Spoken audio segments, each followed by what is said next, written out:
of my favorite tracks. Yeah. You had a couple incidents there, but I won a lot of races. Yeah, it was your hometown track technically, right? Yeah, no, you're right. I mean, technically when I mean, I grew up, not far from the Wisconsin border. Yeah. And when I was 10 years old, we moved to upstate New York. So really when we moved to upstate New York, that's when I started racing quarter midgets up at the Syracuse Fairgrounds. Yeah. But when we're in Illinois, when my dad paved in our driveway, he paved like a little lane on around the barn and connected back into the driveway. And before you know it, we had a handful of go-karts, and we would race with our buddies, and that was really just for fun. Yeah. But when we moved to upstate New York, we didn't have that luxury, so we went to a local go-kart track, and that's when it was game on. Yeah, that's when it all started, right? Yeah. Awesome. So when you first started racing, were there any drivers that you looked up to?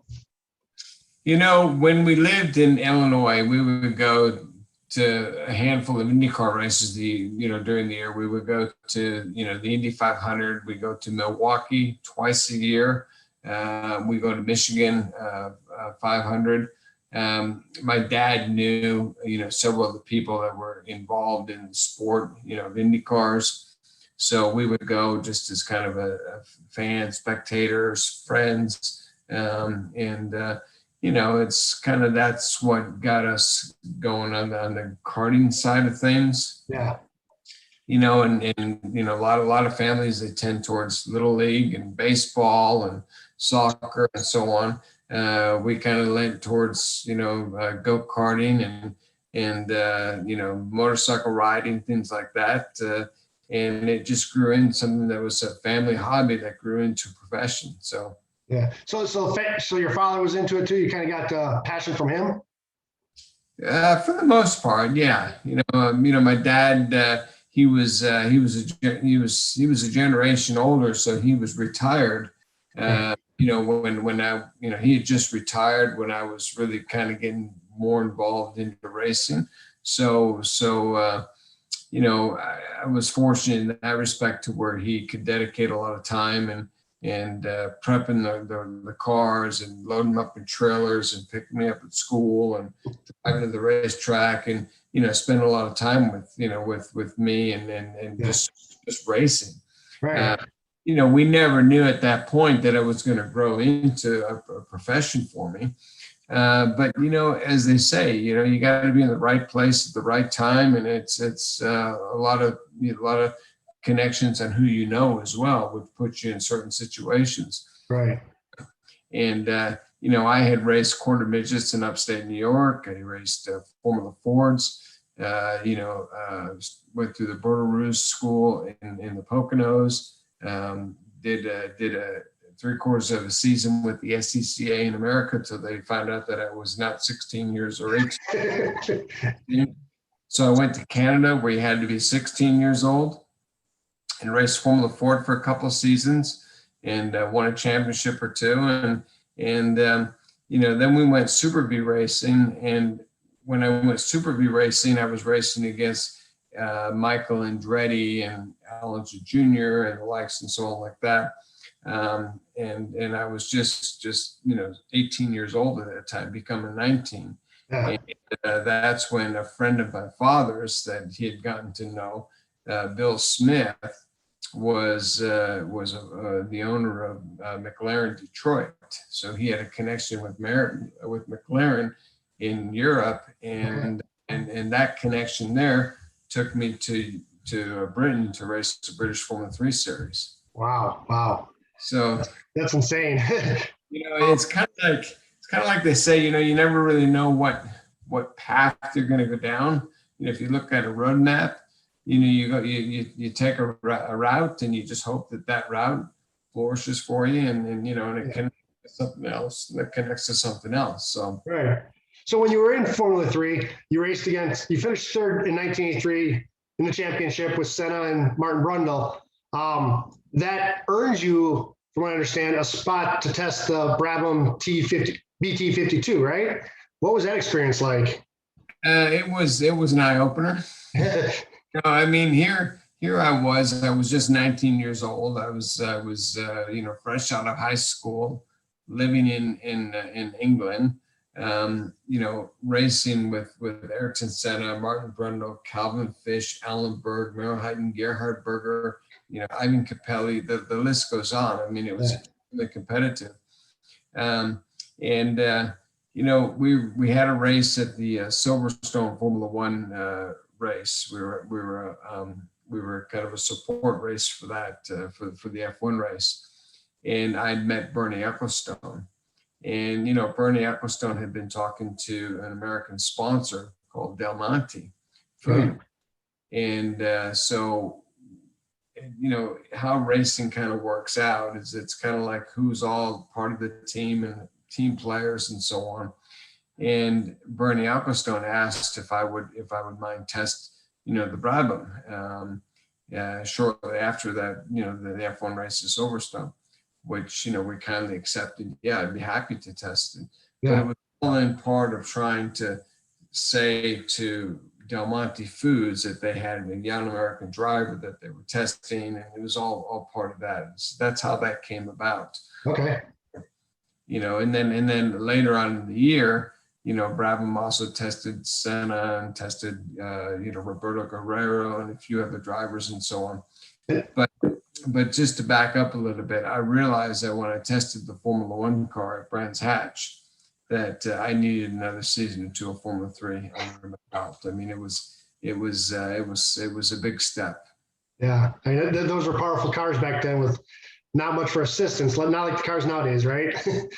No, I mean, yeah, they, 4-cylinder engines that were putting out nearly 1,500 horsepower. Yeah. Wow. It's there's and we didn't have the electronics that they have now, which refine, when a turbo comes in now, it comes in just like, like you're stepping on the accelerator. It's just nice and smooth, on, off, and so on. Back then, it was like a light switch. You'd see the accelerator, nobody was home, and all of a sudden, boom, 1,000 horsepower. Wow. So a few years later, you had the opportunity to race in Indy cars, and you had a chance to race for AJ Foyt. You had raced in 962 with him also in Miami and finished 4th place there. But how was that experience like to work for a legend like AJ Foyt, who I'm sure you probably admired when you were growing up, one of those legendary racers? I did. AJ Foyt, I remember, sitting in the grandstands in the Indy 500 and watching AJ Foyt win. And he was certainly, he was my favorite driver. I idolized AJ Foyt, and my sister, she idolized Al Unser Sr. So it was kind of that little bit of a game that we had going on there. And, to fast forward, 15, 20 years and you end up driving for him. It was an experience. AJ Foyt, he is who he is because he's tough. Yeah. He demands a lot, and it was a good experience, but also there was challenging times. Right. Yeah. But just to back up just a few years, sure. I did Formula 3 with McLaren. They brought me over to do Formula 3 in Europe and so on. And when they started the program in IMSA with BMW, the McLaren M team, where I was co-driving with John Andretti and also John Watson and David Hobbs, they brought me back to the States to be a part of that program, which we did win one race, John Andretti and I, at Watkins Glen. And then when that program stopped at the end of the year, that's when I jumped on board with AJ Foyt. And, AJ, he scouts out young drivers, good drivers, and he gave me the opportunity and took me to Indy my rookie year. And we were the fastest rookie, and we had a good result that year. I think we finished 7th. So. Right. So the year after that is when TWR came knocking, basically, right? And you had a tremendous career with Tom Waukesha Racing, starting in 1988. many wins and podiums all over the world, including wins at Daytona 24, third place at Sebring, second place at Le Mans, all in 1990, just in that 1 year alone. How did you meet Tom? How did your career start with him? How did he find you? Well, when they were putting together Tom Walkinshaw Racing USA, Tony Dow and Ian Reed, who respectable in their own rights, as Ian Reed is an engineer and Tony Dow is a team manager with Newman Haas for many years. They were scouting out drivers, team members, to put together the whole program in the States. And, fortunately, I was a part of that program. Tony Dow, not only with TWR Racing, but he, every program he put together, he really managed to put together a really nice curriculum of people that had a lot of synergy. And that was something that was really unique about, Tom Walkinshaw Racing, which a lot of race teams now operate like this, but it was truly like, an NFL team or a basketball team. I mean, you really had your best key people in every position on that team. So, even myself as a driver, I'm a driver of the car, but when I get in that car and I'm racing it, I'm expected to give my very best. And when we win a race, I feel like I just did my part. It was really a whole team effort. So if you were a gearbox guy, or if you're in subassembly, or, whatever, if you weren't giving it your absolute best, you would probably be moved into another position and somebody else would be brought in to do it. I mean, it was just, everything was just like clockwork, it was good. And I imagine as a driver wanting to be able to give 10 tenths at every race, being with one of the best prepared teams is probably just puts your mind at ease. It's just one less thing you got to think about, knowing that the car's just perfectly prepared, right? Well, you're right, Chadd. I mean, when I would go to a race weekend, I knew that I had absolutely the best that money and technology could put behind me. And it was down to me to give it my absolute best. So, you go to a race weekend knowing that you were ahead of the game. You weren't behind the 8 ball. You were ahead. And I mean, even the rule books back then, I mean, you kind of fudge the rules a little bit wherever you can to try and get an edge up on somebody else. Yeah. So, it was just having that confidence and the whole team was just, really motivated and we were there just to do one thing, and that was to win. And so when you guys were winning so much and podiuming so much and just kind of dominating, did you guys feel like every weekend you guys could win no matter what? I mean, there was a lot of tough competition back there with the Nissans and the Porsches, and there was a lot of tough competition. There was really good racing back then, but we knew that it was our race weekend to lose. Yeah. So, if I would go into a race weekend and I would be quickest in every session, lead race laps, pole position, win a race. It was like, the whole enchilada, come saying yes.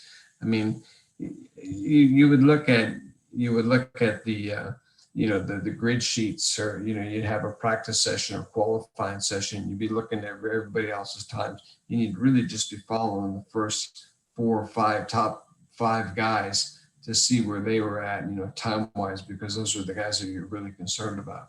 Right. So, and race strategy was really important. When you run a 3-hour, 6-hour, 24-hour race, race strategy is key. I mean, it really is key. And when you come into the pits, you can't have a lug nut go cross-threaded. You can't drop a tire or anything. I mean, everything has got to be so quick because, every second that we lose in the pits takes multiple laps to make up on the racetrack. So, right. So it was really key. So when you guys were in that time period, did you, I'm considering that to be the Group C era. Did you guys realize how special that era was and how special those cars were with the downforce and the speed and everything like that, and how special that era was? I mean, now we look back at it and it's considered probably one of the best eras of sports car racing, period, if not the best. You realize how good the equipment is, and how, technology and this, it's like an F-16 fighter jet that you're driving on the racetrack. But you don't really realize until now, when you look back at it, how cool it really was. It was, we were just there to give it our absolute best, and you were only really as good as your last race. You finish up one race and you look straight ahead to the next race to see what you had to do to be better, to improve yourself. But I hadn't been back to the Indy 500 for 10 or 12 years. And you go back to that 500 and you look around and it's like, wow, this is really special. This is really, really cool. All the people and the cars and the drivers and the teams and all that. But I'd been out of it for a number of years, right? If I had thought that when I was in the game, I probably wouldn't have been able to, I probably would have been just starstruck, Yeah. You don't think about that thing. When you're in the game and you're racing the game, you're just focused on just what you've got to do. It's a job. Yeah. You can't think about like, oh, look at me, I made it. I'm Mr. Superstar, Okay, so like when you won Le Mans in 1996, and you're up on the podium with a sea of people in front of you, were you at least able to soak it in a little bit then, or is it like a couple of days later or a month later? Or and to be honest with you, Chad, is like when we're up on the podium and you're doing the whole celebration, all that kind of stuff, you just really just want to get back to the hotel. You just want to exit. You're tired. You feel like you've accomplished it.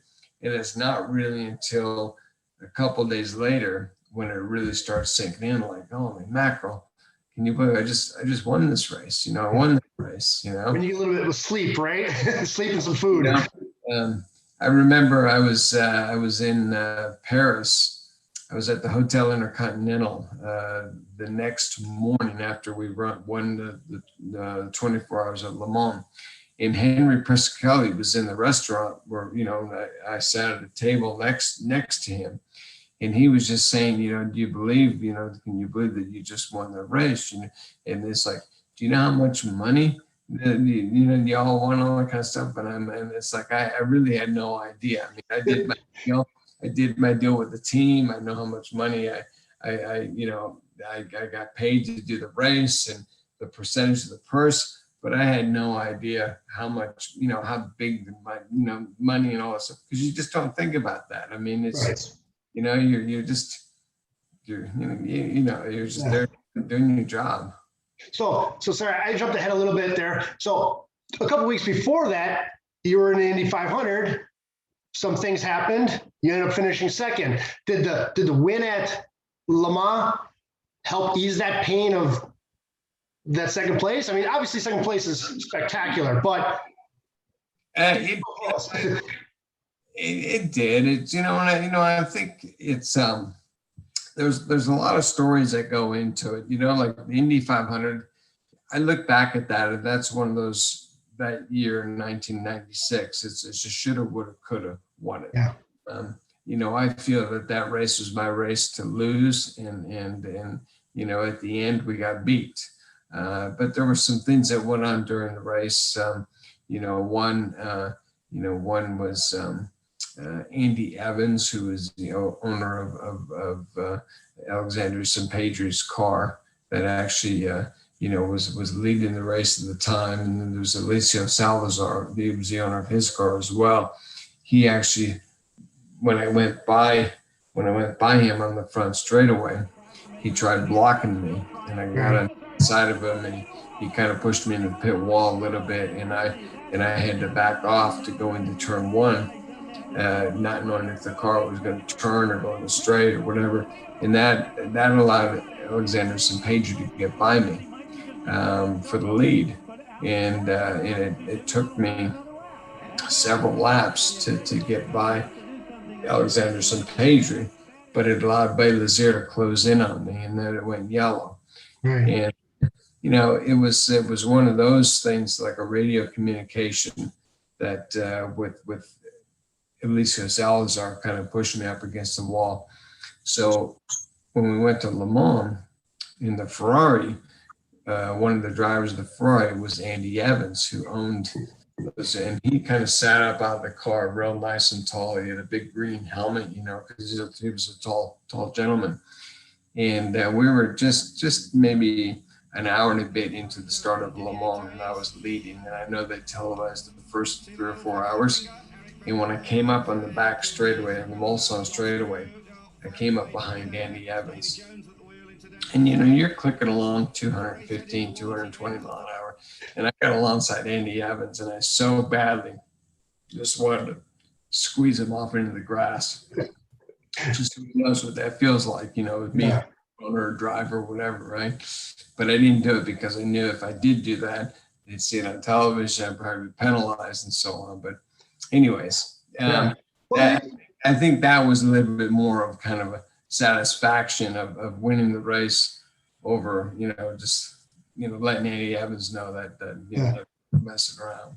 Yeah, the victory at Le Mans was probably worth that. Yeah. But when I finished second there with Jaguar, hindsight, we should have won that race as well. But that, that was the only year that they ever did it where they allocated so much fuel towards each car. And we were monitoring everybody's fuel up and down the pit lane. And I had to slow my pace down the last 45 minutes of the race. So I backed off the pace quite a bit, so we had enough fuel to finish. And I let the Mazda went by. Yeah. And I said, don't worry, Davey, they'll come back to us. They'll come back to us. They don't have enough fuel to finish. And they never did come back to us.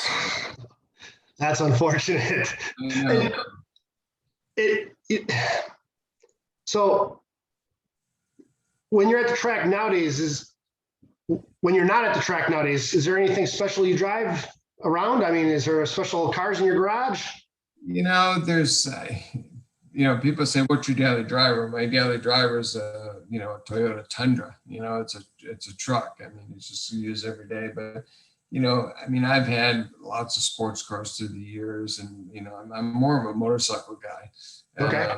But we've had F-type Jaguars, we've got Porsches and things like that. But I think my kind of what I'm proud of is just the fact that I have a small collection of motorcycles, and we ride.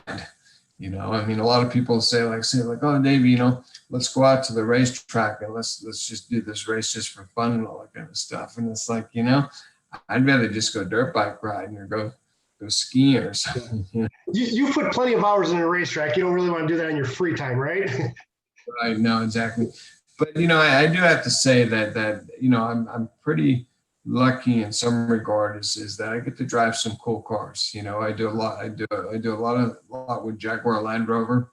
So, we do stuff with with the Project 7, the Project 8, which are, the Project 8 is a sedan with 575 horsepower, and it's like a track car. I did some stuff like with the Taste of Motorsports that I met in Phoenix. We drove McLaren and Lamborghinis, and a lot of the fun stuff on track. So that's awesome. So here's a fun question for you. It's kind of a one or the other thing. Deliveries from back in the 80s and 90s were just so classic when you look back at them now. So which one are you choosing, Castrol or Silk Cut? Which one's your favorite? I think the Castrol team here in the States, right? We were in it purely for a championship, and we were a team, and we worked really, really well together. We bonded.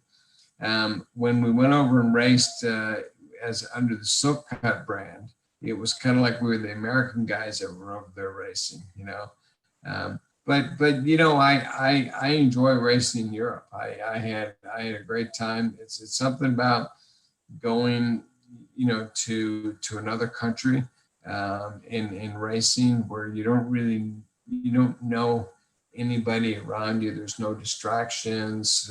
You're just there working with the team, and because they're the only people that you really know, and you get on with the program, and it's cool racing. In the States here, you always know somebody that's coming out to the track. You feel like you got to host them or entertain and all that kind of stuff. So Yeah.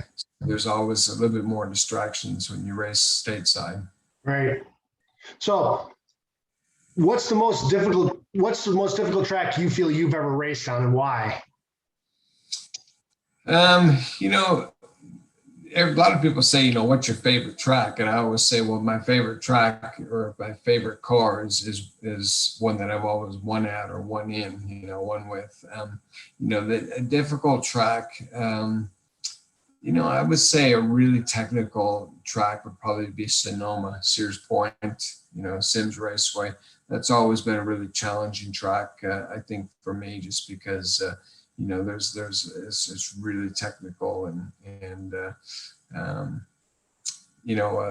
really nice track that I think is Road America's got great flow to it. A lot of history. Wackett's Glen has a great flow, great rhythm to it. It's a beautiful track. Yeah. Sebring is always a difficult track because it's just so bumpy and it's narrow, and and there's a lot of things that go on during the course of the race. It changes from lap to lap. Indianapolis is really special. I mean, it's just it's just unique, and there's nothing like it really. Le Mans is something that is got such great heritage, and it's got a really nice rhythm to it. When they put the two chicanes in on the Mulsanne straightaway to slow the cars down, I mean, we're clipping along at 254 mile an hour. They put the chicanes on the Mulsanne straight, the two, our top speed went from 254 to 215. Right. But the chicanes, before, the whole track had a nice, beautiful flow with the Porsche curves and the Indianapolis turns and the Bosch curves. Everything was real nice. And then when they put the chicanes in, it kind of where it was kind of twisted. But what it allowed it to do is it allowed you to run more downforce. So before, where like the Porsche curves where they're off camber, and you run, used to run so little downforce to get down the Mulsanne fast, right? Through the Porsche curves, like whoa, you're just on the edge. Yeah. Now you run more downforce because the top speed's down as quick, so the Porsche curves are pretty much flat. Yeah. So they were looking to cut the top speed down, but overall the lap times probably increased because you're able to go through the corners faster. You're right. I mean, prior to the chicanes in the Mulsanne, everybody was just concerned about getting down as fast as they can get down the straightaway. Yeah. But once they put the chicanes in, now all of a sudden, you got more downforce, so the overall lap time's quicker. Yeah. And we talk about Elkhart Lake in Wisconsin. That's another racetrack. You want to run low downforce, you want to run high downforce. You get exactly the same lap time whether you're on high downforce or low downforce. Right.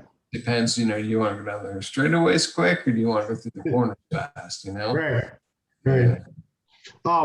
So are there any series that you watch now? Is there anything you really watch as far as you pay attention to what's going on in the series? Well, I watch the IndyCar series. I watch NASCAR. You kind of keep track of what's going on, just, it's I get a lot of enjoyment out of watching the Supercross series. That's been really, really good stuff that's been going on. There's been some tough accidents lately. It's been some good racing. Yeah. And I think that's what it really just comes down to, is just being to where it's really good racing, it's competitive, and it's it'd be interesting to see, how things unfold in the IndyCar series this year, and and so on. But You know, it's when I'm away from it, I don't really miss it. But when I get in around, you know, the racing action, you know, you kind of know who's on first, what's on, you know, who's on second, Yeah.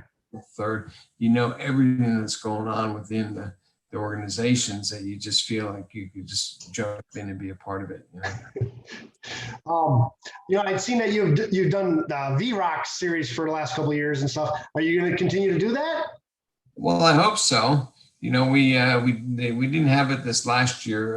You know, the V-Rock series is part of the SVRA series, Right. because of you know, the whole COVID thing and so on. But I hope that they bring it back, because you know, that was certainly a lot of fun. I mean, Yeah. it was 3 races, and this last year was going to be 5 events.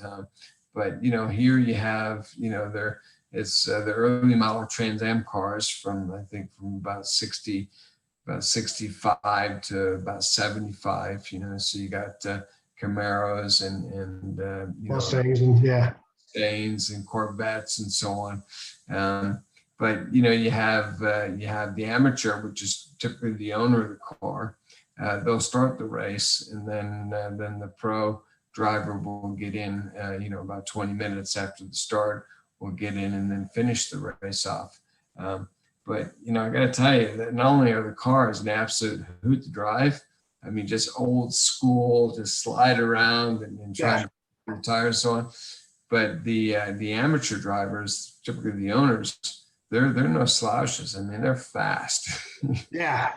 Yeah, I know, like with like the HSR vintage series stuff. I mean, they're racing Peugeot 908s out there, and the Audis and all that. I mean, they got a lot of the newer stuff that's really fast, and they're technically amateurs driving them. I mean, it's pretty amazing stuff.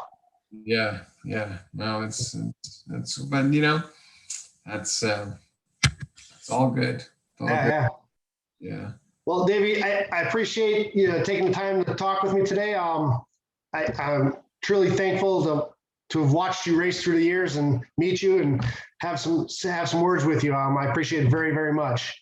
Well, you're welcome, Chadd, anytime. And you know, I'm at a number of events. You know, I do a lot of stuff with Jaguar Land Rover. You know, so we do a lot of drive programs with them, and you know, and always